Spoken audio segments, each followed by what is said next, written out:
Hello, నేను CS రావు. RBI కొత్త governor Malhotra ఆయన ఒక కీలకమైనటువంటి సంచలనమైనటువంటి నిర్ణయం తాజాగా తీసుకున్నారు. శక్తిదాస్ ఆర్బీఐ గవర్నర్ తర్వాత బాధ్యతలు చేపట్టినటువంటి మల్హోత్రా తన సంతకంతో కొత్త నోట్లను పరిచయం చేయబోతున్నారు. కొత్త నోట్లను మార్కెట్లోకి విడుదల చేయబోతూ ఉన్నారు. ఈ మధ్యకాలంలో కేంద్ర ప్రభుత్వం నిర్ణయం తీసుకున్న దాని ప్రకారం 1,90,000 కోట్ల రూపాయల విలువైనటువంటి కరెన్సీని మార్కెట్లో విడుదల చేయాలి. బ్యాంకులకు కానీ నాన్ బ్యాంకింగ్ సెక్టార్స్ కానీ అందుబాటులో ఉంచాలి అనేటువంటి ఒక కీలకమైన నిర్ణయం తీసుకుంది. దానికి అనుగుణంగా 100 రూపాయల నోట్లు, 200 రూపాయల నోట్లను కొత్త వాటిని ముద్రించడానికి ఆర్బీఐ ఒక నిర్ణయం తీసుకుంది. సంచలనమైన నిర్ణయం తీసుకుంది. మరి ఇప్పుడు మార్కెట్లో చలామణిలో ఉన్నటువంటి 100, 200 రూపాయల నోట్ల పరిస్థితి ఏంటి అనేటువంటి సందేహం రావచ్చు మీకు. ఇప్పుడున్నటువంటి వాటిని కంటిన్యూ చేస్తూనే కొత్త నోట్లను మల్హోత్రా సంతకంతో గాంధీ సిరీస్లోనే విడుదల చేయబోతున్నారు అనేది ఆర్బీఐ తాజా ప్రకటన. వాస్తవంగా ఇంతకుముందు శక్తిదాస్ ఆయన సంతకంతో వచ్చేది. ఇప్పుడు గవర్నర్గా మల్హోత్రా వచ్చారు కాబట్టి ఆయన సంతకంతో రాబోతున్నాయి మార్కెట్లోకి 100, 200 రూపాయలు కొత్త నోట్లు రాబోతున్నాయి. ఇప్పటి వరకు మార్కెట్లో ఉన్నటువంటి 100, 200 రూపాయలు కూడా చలామణిలోనే ఉంటాయి అనేది ఆర్బీఐ ప్రకటించినటువంటి ప్రకటన.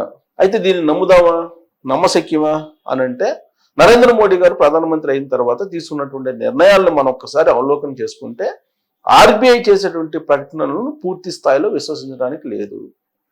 అది ఈ ప్రకటన చేసింది అని అంటే కొత్త నోట్లను ముద్రిస్తుందంటే పాత నోట్లకి ఏమైనా ఎఫెక్ట్ వచ్చే అవకాశం ఉందా అనేటువంటి ప్రశ్న వేసుకుంటే ఖచ్చితంగా ఇవ్వాలి కాకపోయినా సమీప భవిష్యత్తులో పాత నోట్లకైతే మూడింది అని చెప్పి మనం భావించడానికి అవకాశం ఉంది. కారణం ఏంటంటే నోట్లు రద్దు చేసినటువంటి క్రమంలో 500 రూపాయలు, 1000 రూపాయలను రద్దు చేసినటువంటి క్రమంలో 2000 రూపాయల నోట్లని పరిచయం చేశారు. ఆ తర్వాత 200 రూపాయల నోట్లని పరిచయం చేశారు. 200, 2000 రూపాయలు, 500 రూపాయల నోట్లు వచ్చాయి మార్కెట్లోకి.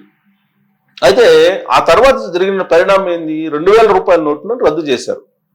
కానీ ఆర్బీఐ అనేక సందర్భాలు ఏం చెప్పింది? మేము రద్దు చేయలేదు, 2000 రూపాయల నోట్లని రద్దు చేయము అని చెప్పింది.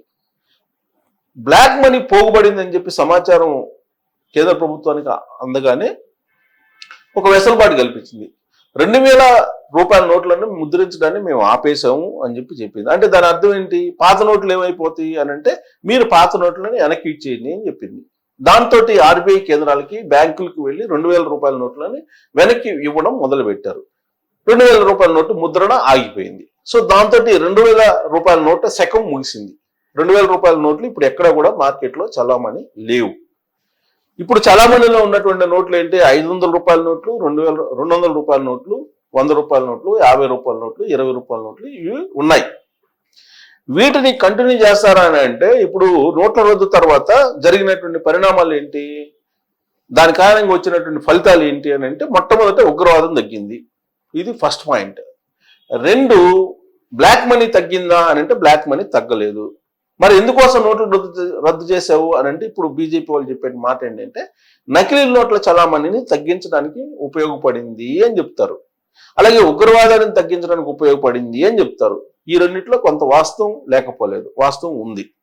మరి బ్లాక్ మనీని నిరోధించగలిగారా అని అంటే దీంట్లో అవాస్తవం. ఇది వాళ్ళు అబద్ధం చెప్తున్నారు అని చెప్పి మనం భావించవచ్చు. ఎందుకనంటే బ్లాక్ మనీ నోట్ల రద్దు తర్వాత ఏమాత్రం తగ్గలేదు, ఇంకా ఎక్కువైంది. కుబేరుల సంఖ్య పెరుగుతోంది. ఇప్పుడు కుబేర్ల సంఖ్య ప్రతి సంవత్సరం పెరుగుతూనే ఉంది. మరి ఎలా పెరుగుతుంది? బ్లాక్ మనీ పోగుపడుతుంది. బ్లాక్ మనీ పోగుపడటంతో కొంతమంది లిమిటెడ్ వ్యక్తుల దగ్గరే మొత్తం భారత సంపద అంతా కూడా పోగవుతుంది. మధ్యతరగతి పేదలు పెరుగుతూ ఉన్నారు, కుబేర్ల సంఖ్య పెరుగుతుంది. వీళ్ళేమో ఇంకా నిరుపేదలు అయిపోతున్నారు. మధ్యతరగతి నిరుపేదలు అవుతున్నారు, నిరుపేదలు మరింత పేదరికాన్ని అనుభవిస్తున్నారు. పేదలు నిరుపేదలుగా మారుతున్నారు, మధ్యతరగతి ఏమో పేదలుగా మారుతున్నారు. మరి కేవలం కుబేర్లు మాత్రమే, ధనవంతులు మాత్రమే కుబేర్లు అవుతున్నటువంటి పరిస్థితి. దీంతో ఆర్థికపరమైన అంతరం బాగా పెరుగుతుంది భారతదేశంలో. ఇది తాజాగా వచ్చినటువంటి నివేదికలో చెప్తూ ఉన్నాయి. ఈ నివేదికల ప్రకారం ఏంటంటే రాబోయేటువంటి రోజుల్లో క్లాస్ వార్ అనేది కూడా వచ్చే ప్రమాదం కూడా పొంచి ఉంది అని చెప్పి ఆర్థికవేత్తలు చెప్తూ ఉన్నారు. ఇలాంటి పరిస్థితుల్లో మరి బ్లాక్ మనీని బయటకు తీసుకురావాలి అని అంటే నోట్ల రద్దు ఒకటే మార్గమా అని అంటే కాదు. అందుకే ఇప్పుడు నరేంద్ర మోడీ గారు ఒక చట్టాన్ని తీసుకొస్తున్నారు.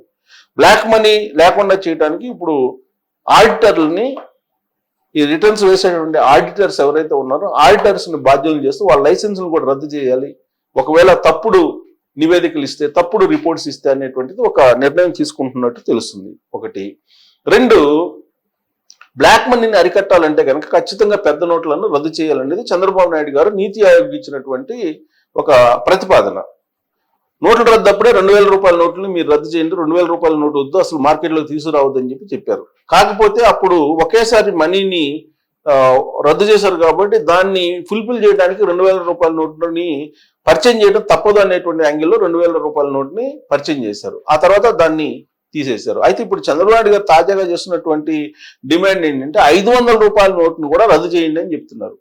దాన్ని కూడా రద్దు చేసి డిజిటల్ పేమెంట్ని కనుక ప్రమోట్ చేస్తే అవినీతి తగ్గేటువంటి అవకాశం ఉంది, బ్లాక్ మనీ తగ్గేటువంటి అవకాశం ఉంది ప్రధానంగా అని చెప్తూ ఉన్నారు. మరి ఆ దిశగా నరేంద్ర మోడీ గారు నిర్ణయం తీసుకోవాలి. కానీ ఇప్పుడు ఏం చేస్తున్నారు, బహుశా నేను అనుకుంటున్నా చంద్రబాబు నాయుడు గారు ఏదైతే డిమాండ్ చేశారో ఆ డిమాండ్ మేరకు 500 రూపాయల నోటుని రద్దు చేయడానికి 200, 100 రూపాయలని కొత్త వాటిని ముద్రిస్తున్నారేమో అని మనం భావించడానికి అవకాశం ఉంది. 2000 రూపాయల నోటు ఎపిసోడ్ని కనుక మనం అవలోకనం చేసుకుంటే 2000 రూపాయల నోటును కూడా అదే చేశారు. ఫస్ట్ ఏమో 500 రూపాయల నోటు, 200 రూపాయల నోటు ముద్రించిన తర్వాత మొత్తం మార్కెట్లోకి వెళ్ళిపోయిన తర్వాత, చలామణిలోకి వెళ్ళిపోయిన తర్వాత 2000 రూపాయల నోటును మళ్ళీ వెనక్కి తీసుకున్నారు.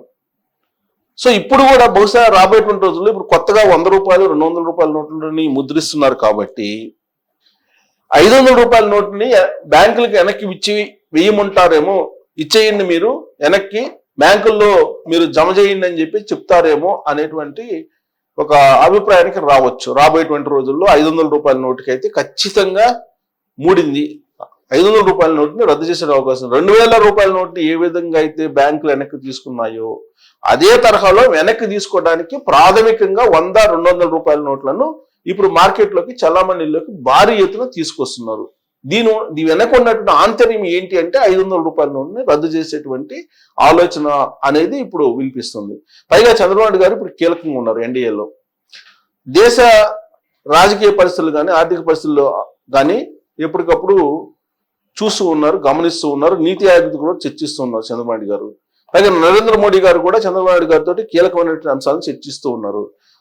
ప్రధానంగా బ్లాక్ మనీ లేకుండా చేయాలి అనేది ఒక కాన్సెప్ట్ తోటి వెళ్తున్నారు. నకిలీ నోట్లు లేకుండా చేయాలనేది ఇంకో కాన్సెప్ట్ తోటి వెళ్తున్నారు. ఉగ్రవాదాన్ని దాదాపుగా అరికెట్టారు. 370 రద్దు చేయటం, నోట్ల రద్దు, ఇవన్నీ కూడా ఉగ్రవాదాన్ని చాలా వరకు లేకుండా చేయగలిగారు. ఇది సక్సెస్ కొంతమేరకు, చాలా 80% సక్సెస్ అయ్యారు. అయితే ఇప్పుడు సక్సెస్ కావాల్సిన వల్ల ఏంటంటే నకిలీ నోట్లను చలామణిలోకి రాకుండా చేయటం, 2 బ్లాక్ మనీ లేకుండా చేయటం. ఈ 2 చేయాలంటే కనుక మార్కెట్లో ఉండేటువంటి నోట్లను మళ్ళీ వెనక్కి తీసుకుంటూ ఉండాలి. ప్రతి 5 సంవత్సరాలకో లేదా 3 సంవత్సరాలకో మార్కెట్లో ఉండేటువంటి నోట్లను కనుక వెనక్కి తీసుకుంటూ ఉంటే బ్లాక్ మనీ తగ్గిపోయే అవకాశం ఉంది, నకిలీ నోట్లు కంప్లీట్ గా తగ్గిపోయేటువంటి అవకాశం ఉంది. అందుకే ఇప్పుడు 500 రూపాయల నోట్లను రద్దు చేయడానికి 2 100 రూపాయల నోట్లను మల్హోత్రా గవర్నర్ సంతకంతో ఇప్పుడు ప్రింట్ చేస్తూ ఉన్నారు. కాబట్టి పాత నోట్లను వెనక్కి తీసుకోవడానికి మాత్రమే ఈ ప్రయత్నం అని మనం భావించడానికి అవకాశం ఉంది. రాబోయేటువంటి రోజుల్లో ఇది జరగబోతుంది. కొత్త నోట్లు అయితే ప్రస్తుతం అయితే మార్కెట్లోకి, చలామణిలోకి భారీగా వస్తున్నాయి. దాదాపు 1,90,000 కోట్ల రూపాయలు ముద్రించి మార్కెట్లోకి ఇవ్వాలి. బ్యాంకుల్లో మీకు అందుబాటులో ఉంచాలని ఒక నిర్ణయం తీసుకుంది కేంద్ర ప్రభుత్వం. దానికి కారణం ఏంటి, ఈ ఉన్న నోట్లు 500 రూపాయల నోట్లను బ్యాంకుకి వెనక్కి తీసుకునేటువంటి ప్రక్రియ అయి ఉంటుంది అని ఖచ్చితంగా మనం భావించాల్సి ఉంటుంది. మరి మీరు ఈ మొత్తం వ్యవహారాన్ని ఎలా భావిస్తారు? 500 రూపాయల నోట్ను రద్దు చేసేటువంటి దిశగానే ఆర్బీఐ నిర్ణయం తీసుకుంది అనుకుంటున్నారా, లేదు ఇప్పుడున్నటువంటి సంక్షోభం నుంచి బయటపడటానికి ఈ మార్గాన్ని ఎంచుకుంది ఆర్బీఐ అని మీరు భావిస్తారా? ఏ కారణం చేత ఇప్పుడు కొత్త 100, 200 రూపాయల నోట్లను పరిచయం చేస్తుంది ఆర్బీఐ అనే దాని మీద మీరు కామెంట్ చేయొచ్చు. Thank you.